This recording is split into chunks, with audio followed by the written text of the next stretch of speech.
Hey, what's up guys, aarava here, and welcome back to the instant race reaction today for the Monaco GP for 2019 with myself and Tom. And Tom, as Monaco GPs goes, that was actually pretty damn decent, very, very tense for about half the race there. Verstappen pressurising Hamilton, and for me and a lot of people, giving the vibe of that 2011 race where Vettel was on really old tyres and Alonso and Button were chasing him. You had Verstappen only really pressurising Hamilton, but oh, that was tense. That was quite tense towards the end, especially when Verstappen actually sent it and nearly crashed with Hamilton. That was quite something. Yeah, it was a great race. As far as Monaco goes, I've got no complaints because you know what you're going to get in Monaco. Yeah. I completely, even before I woke up this morning, I could not care less about the rain. I just accepted it was not going to arrive, even if they said 90%. But Tom, yeah, 90%. 90% chance I did not even think about it happening. And thank God we had the kind of tyre dynamic for this race to make it interesting. And it was a really good race. And I think you could say luck was on Hamilton's side because on any other day, with that move of Verstappen, it could have been a puncture or anything, you know. So it was meant to be, you know, for Nicky today and the Mercedes team. But a really, really enjoyable race. You know, there was a couple of good moves. Charles Leclerc, he did say yesterday he was going to, you know, go for broke, and it didn't work out for him, so we'll get into him in a minute. But Hamilton, what performance today, and so I think Verstappen got driver of the day somehow, even though I don't know why, you know, but fair play, I guess. But really good race, no complaints. Yeah, I think people just appreciated him just pressurising Hamilton the entire race, really, because obviously he had the 5-second penalty for an unsafe release in the pit lane, which we'll talk about in a sec as well, because that was kind of a half and half, I think, to be honest. But, I mean, the pressure he put Hamilton on, I mean, you've got to say kudos to Hamilton for keeping the cool. You know, he was saying on, what was it, 6 team radios, saying that he can't do this, And lo and behold, he did it, took that left tyre, which was looking disgusting in that race. Like, he was pretty much parking it at the hairpin every single time as well to tactically try not to slow down at Verstappen. So, some really clever driving moves from Hamilton throughout the last few laps there to make sure that he was slowing up Verstappen at the right time. And then, obviously, his rear tyres, like Anthony Davidson actually kind of nicely put, was actually his rear tyres were actually really good, so that was also a big key of he get the Mercedes power down and just get away from Max in those corners. But a really good drive from Hamilton. But Verstappen tried his best. Ultimately, though, he finishes P4 because of that penalty, that 5-second penalty.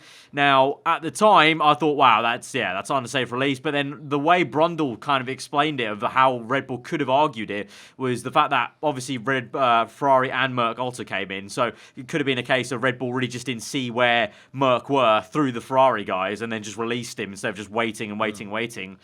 In the end, I think it's fair-ish, you know, because obviously I think that did deserve some sort of penalty, and that's as Brundle said as well, the lowest penalty they could have given him. It's just a real shame, but, you know, these things happen. Yeah, I mean, first of all, people think I'm a Verstappen hater, and yeah, I'm not his biggest fan, but let's be realistic here. I've got no problem with the unsafe release. I don't think the penalty should be for the unsafe release. It's the fact that Verstappen squeezed him into the wall and actually gave Bottas damage. The fact he gave him damage and Bottas lost a position because of it in that whole phase, I think that's fair enough. I think you can't push him into the wall like that and give him floor damage. You saw that piece of carbon fibre just fly up right now. And we saw Charles Leclerc how big floor damage can be. So for me, I think the penalty is fair. I think 5 seconds, you know, is all right.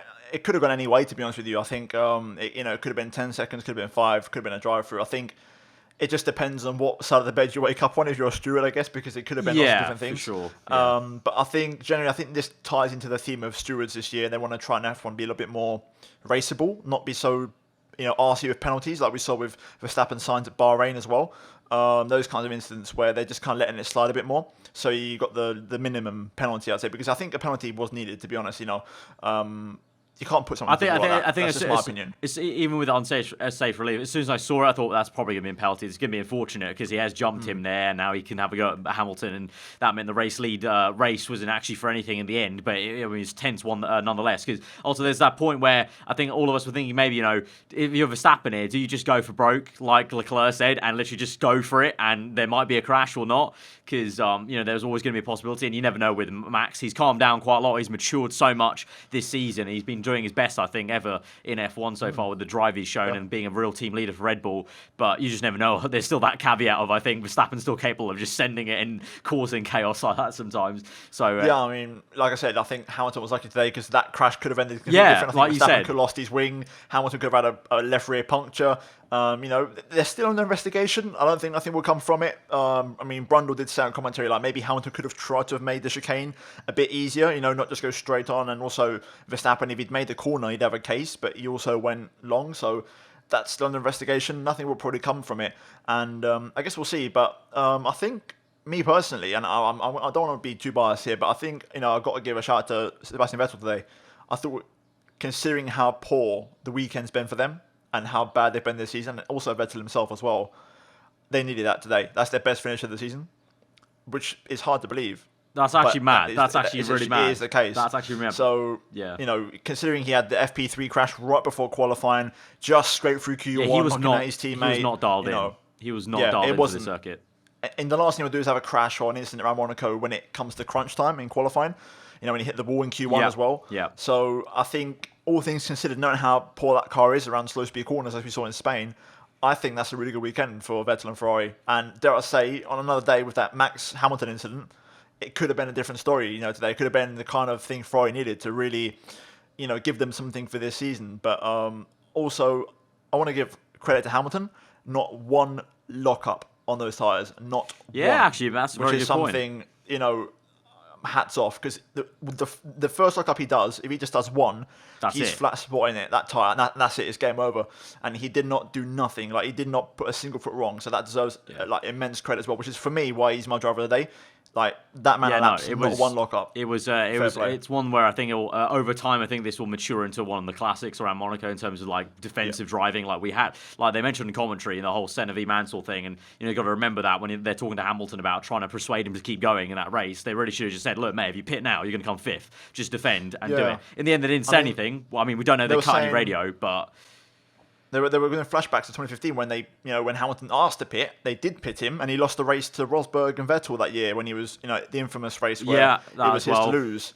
And Chandok and Davidson were saying on commentary, they should be a little bit more blunt with Hamilton sometimes, and not just be so accepting and just say, "Listen, do you want to finish fourth this race?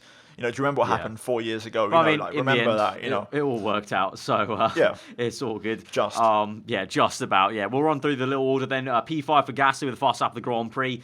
Unfortunately, obviously his race was compromised anyway with the penalty he got from qualifying, holding up Grosjean. So from where he was on the grid, to be fair, I think he'll be pretty happy with getting back to P5 and having that faster lap.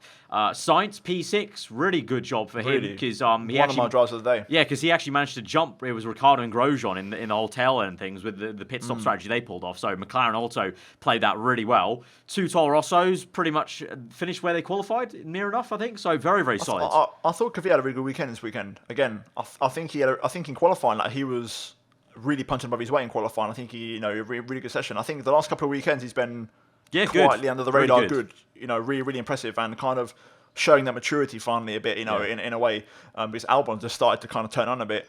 I want to say also fair play Bottas as well. I thought around the outside of turn 1, lap 1, Verstappen was fantastic. Really, that was, it was so close. That could have, but. That could have been easily a Verstappen overtake there, but Bottas kept his nerve in there, kept the car placed just about perfect to make a tiny touch. I think there was on the rear, but he pulled it through. So yeah, kudos for that. But I'm hoping that Toro Rosso can continue this kind of pace and can continue to keep up here, because we've always seen classic Toro Rosso. They start off really good and then they just fall off due to the lack of development. True. So I really want to see them carry on this momentum, especially because you got this story of Kvyat coming back to F1, doing really well again, and Albon. I think there's not one single person in the paddock can dislike Albon. He's such a likeable guy in interviews and whatnot, so it's real great for him. Ricciardo P9. I think they messed him over really pitting when he pit under the safety car, to be honest, because he dropped off all the way to, I think it was P17 or 16, and he just got held up in so much traffic then. So really unfortunate Magnussen as well, because Magnussen was right behind him as well. And they both had the same. His teammate Grosjean got P10, Magnussen all the way down P12 compared to where he was P5 grid slot. That's kind of Monaco. Sometimes it really does bite you back in terms of, it's maybe easy to hold on to a lead, hold on to a position. It's also very easy to lose it if you make the wrong call for the pit stop and where you are on the track. So that was real unfortunate. But I think there's a story with the overcuts as well. I thought, Grosjean, Sainz, and also Albon and Kvyat, I think they all went really long on the soft tyre, didn't they? Yeah. Especially Raikkonen. Definitely. I mean, Raikkonen, it didn't really work out for him, but those who like, it's kind of like Gasly last year. They went really long on the soft in the start of the race, and it seemed to pay off in terms of getting that position at the end. So fair play. Yeah, for sure. Well, we'll end off this reaction then by going to the very bottom man, Charles Leclerc, and finish off this reaction with him. Like you said, Tom, he said he would go for broke, and unfortunately he did. He made a beautifully executed move on the Haas at La Rascasse. Tried it a second time then on the Renault, and the track bit him back. It didn't actually look like, I don't know if we got confirmation. The commentators at the time said it didn't even actually look like he touched the Renault too much. It looked like his rear tyre clouted the barrier, kind of like you do in the F1 games. And yeah, then the damage, and then I think that's the sign of the still lack of maturity that Leclerc needs to learn, is he went too hot-headed then and went too fast back into pit lane. Basically scraped pretty much the entire floor off on that right-hand side, and even the left as well a little bit. So that was... yeah, really unfortunate. Yeah, that's up there with like the worst floor damage I've ever seen. Yeah, like, it literally was all the way like up to the point where the side pod suckered in. It was like really bad. So, yeah, one of them weekends I think for Leclerc. You can make the argument. Also, like, it wasn't his fault. It shouldn't have been in that position because Ferrari ultimately. Well, yeah. Compromised this weekend in qualifying yesterday. And there's lots of ways you could look at it, because ultimately also, you could also argue when Leclerc did that lockup at Rascasse yesterday in qualifying, had he not done that, would that lap have been better to get through and not, also the whole situation wouldn't have happened. Like there's lots of different arguments in terms of how the weekend went. And I think ultimately it was just, again, it just kind of falls under the general category of a messy weekend from Ferrari, like we've seen before. Yeah. And it's a shame, it really is, because out of all the races, you want to do well in your home race, and unfortunately for Charles Leclerc, it was not the case. I think he came into the race, in my opinion, I don't know, just the vibe, he was still quite hot-headed from yesterday, and I understand, but I feel like it did kind of hurt him in the race a little bit. I think the Hulkenberg one was a bit bold. It was a little bit bold. Again, he didn't touch Hulkenberg. It was the inside wall, but it was never going to work. There wasn't enough space, and you can argue, before, if this was pre-2017 cars, it might have worked, but, with these current cars, too wide doesn't always work into Rascasse. And, just a shame, really, because what if for his weekend? But I think Ferrari will be happy at least that they maximised it with the other car. So that it's not like they threw. Yeah, they'll be happy they maximised it with Vettel for sure. But it was a very messy weekend from the other side of the garage, and ironically giving a strategy lecture to some journalists on Friday about strategy, and then they get it completely wrong on Saturday. Still, my mind is that's still a big oof that they need to kind of rectify and kind of be like, what on earth's going? Because everyone, their mother, literally a journalist, guy in the grandstands, us watching home, everyone could tell. He needs to go out again. He's not ready. So one side. It took too long to realise. Like literally in the last race when we was the whole team switching thing with like Vettel and Catalunya when they changed positions. It took like 6, 7, 8 laps too long for them to realise. Oh, okay. Yeah, we should do this, and then by then it's too late. So it's tale of two halves. Good on Vettel's side that they maximise this. Still a lot of homework to do for Ferrari. Ultimately, though, we come away from that Monaco weekend just looking about Hamilton at a mega win. Kudos to him, and he did it for Nicky. Obviously, our thoughts are with Nicky Lauda's family. Obviously, passed away, and Mercedes had a great tribute for him, having the halo in red, and it was a great weekend in that respect. It was just celebrating Nicky Lauda for the Mercedes team, and sure, he's looking down upon it with a gleam of how Hamilton handled himself and carried himself throughout the entire race. That's been the instant race reaction then for the Monaco Grand Prix with myself and Tom. If you did enjoy it, and let us know what you thought in the comments below, be sure to hit the like button. And if you're new around here to subscribe for weekly full-on content, we'll have the in-depth podcast later on in the week to talk in-depth about the Monaco GP and all the kind of nuances about this. But that's been the reaction here from us, guys. Hope you enjoy the rest of your day. Goodbye.